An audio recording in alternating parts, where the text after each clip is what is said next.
What's up, everybody? Welcome back to Almost Functional 40K. I'm here today to go over a list I've been working on for a local RTT that I'm going to this weekend. Depending on how it does, I may or may not take it to another event I have the following weekend. So those of you who follow the channel know I've been working on some Champions of Rust stuff without Thunderwolves.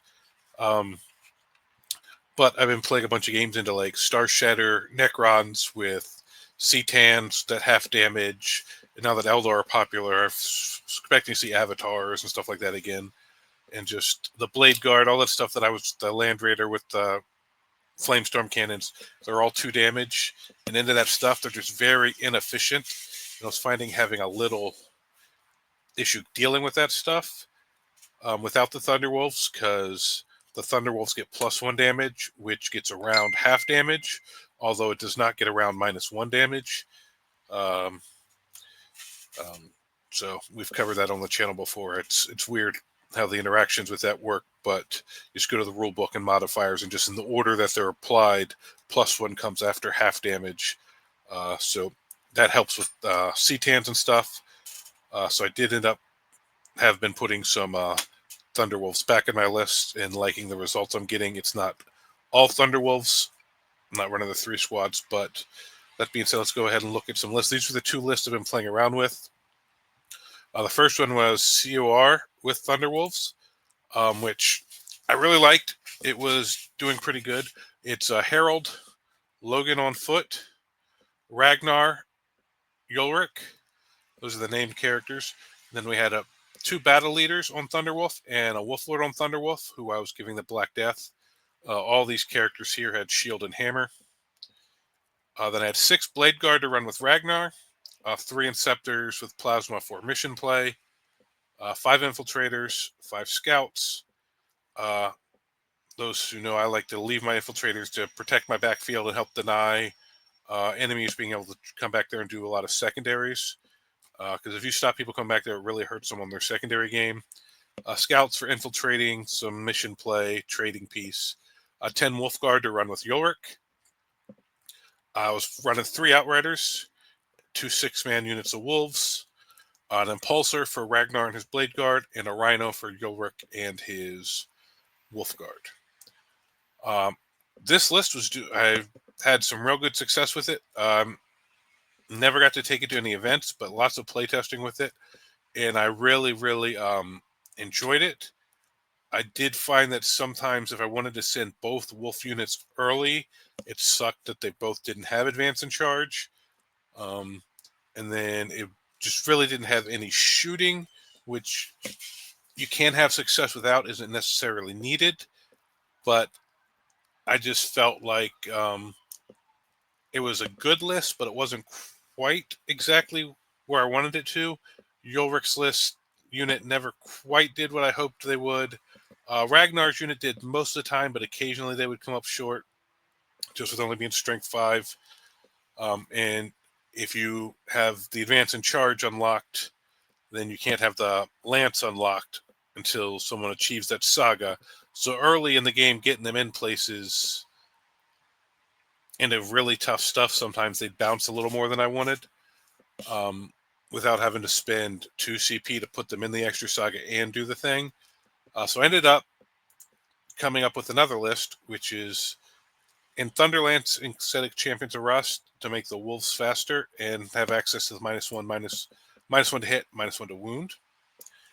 So this list is Herald Deathwolf, 2 battle leaders, and a Wolf Lord on Thunderwolf. No enhancements. I did not take Hunter's Instinct to outflank one of the units because I didn't feel like I needed it with only 2 units. When I ran 3 units, I always did just because they were hard to deploy safely. Then we have the Inceptor Squad. This is a good mission play unit now that they're only 120 points. Infiltrators, same as in the other list. These Scouts, like none of this changed. This is the way it was. Then I was running 5 Wolfen, 2 units of 6 Thunderwolves, a Brutalis Dreadnought, and then 3 Redemptors. I run 2 Redemptors with Plasma, 1 with Gatling. their toughness and that little bit of shooting they give me just really seems to help the list. You can be a patient for a turn or so with the wolves if you need to, if people have good screens, and use the dreadnought shooting and stuff to clean the screens out before you send the wolves in. Or if you do send the wolves in, they give you some shooting damage to go over top, and they're really tough to kill, and they can hold the middle fairly well. And anything that can kill the Redemptors is normally stuff they want killing Thunderwolves, and if the wolves are in their face, that's really a tough decision for them to make. So the Star Lance, like I played this into the Star Shatter list that I've been having trouble with, and the best I ever got out of it was a minor winner, minor draw with the old list, and I absolutely wrecked it. So this was just, I was real happy with this because the Lance is active all the time, the strat. So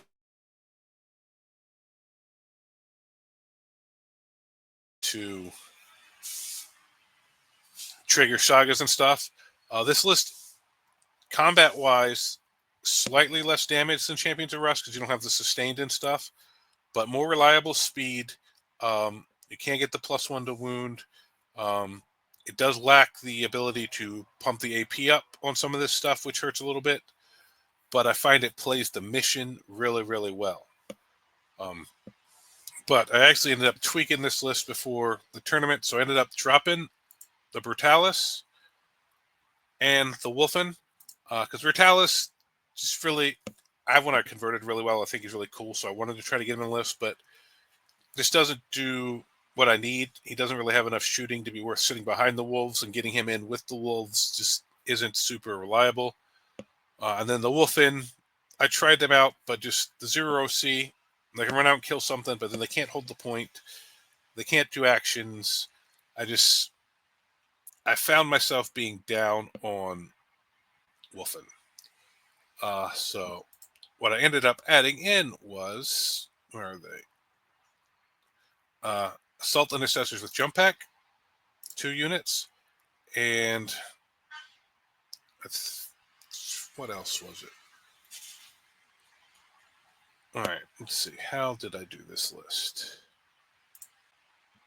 All right, and it was a regular Assault Intercessor squad.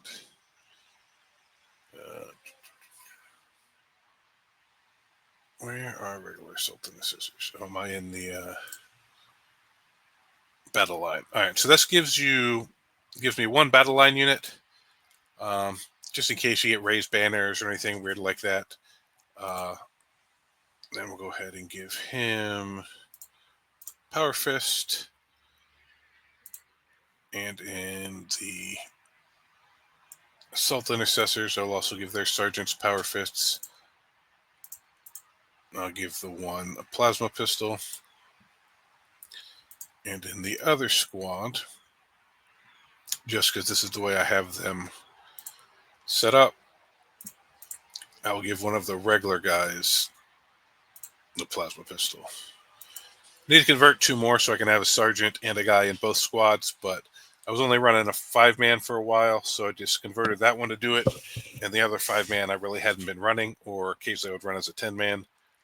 But with that being said, this is what you end up with: the 4 wolf characters, 5 assault intercessors, which can help you to raise banners and stuff. They're good throwaway, clearing screens, doing actions, just mission play.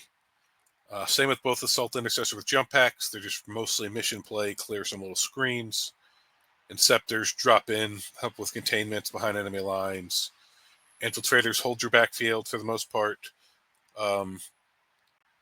Late game, they could maybe run out through actions and stuff, but they normally just, honestly, this 100 points normally just sits in my backfield and never moves.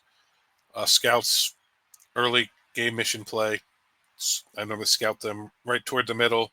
If I get first turn, they can do area denials, engages, secure, extend, all that stuff without having to reveal any of the rest of my army, depending on how my opponent deployed and what the layout is.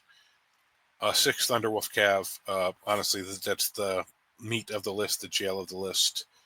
Then only 3 Dreads, but all Redemptors. So I really, really like this. The Cavs and the Redemptors are super tough to deal with for little stuff, and your big stuff really isn't going to deal with all of it. So you can really, when you're ready to go, just push it all out and be like, pick what you want to kill. The Dreads have decent shooting. They're still pretty good in combat. The -1 damage is huge. I just really, really like this list. I think it can really bully primary early. It's got lots of little units to play the secondary game, so you can really keep secondary, do a good secondary score through the whole game, and really get up primary early in most situations and force your opponent to have to make major decisions to try to catch up because you're, ahead in the game. Going second, this list is really brutal because they don't even have the in-game scoring to help try to level the playing field. But if you go second, you really need to use the scouts to make sure someone can't try to jail the jail, because that can be a real problem sometimes. Is if someone goes first and they're fast enough to try to pin you in before you can pin them in. But I find with only 2 units and then the dreads for shooting, it's not as easy for people to do. But with that being said, there are still certain armies that can do it. So in those matchups, you do actually really want to go first, but you just have to try to set up so that they can't jail you easily. Like layout 1, if you deploy too much behind the 2 big L, the 2 big ruins that make the L, and they block that center hole, you have to send everything out and around. And if they're able to block one of those 2, they're really funneling you one part of the board, which is bad. So that is still something Wolf Jail has to deal with, is getting jailed itself. But I find with only having 2 squads and not going full Wolf Jail, just, I don't know what you call it, mostly Wolf Jail, or with the shooting units to help it, and you can still jump, like Assault Intercessor with jump packs, Inceptor, still drop stuff in to keep the secondary close, or possibly deny some primaries if they push you too much but don't hold the center. But with that being said, I will let you guys know how it goes at the event. I've only got really 1 playtest game in with this, but I've been thinking about the concept for a while, and it kind of performed the way I was expecting in my 1 game. As I get more games in with more opponents this weekend, we'll see if it performs the way I'm expecting, what problems I run into, what surprises, and what doesn't work as well as I thought or works better than I thought, how I play different matchups with it, how I had to play different matchups different ways if that happens. But with that being said, we'll keep this video nice and short, and be back next week with Aiden to talk about how this list did at the RTT I'm going to, and how whatever he ends up taking to the RTT he's going to this weekend do. Thank you guys for watching, and we will catch you next time.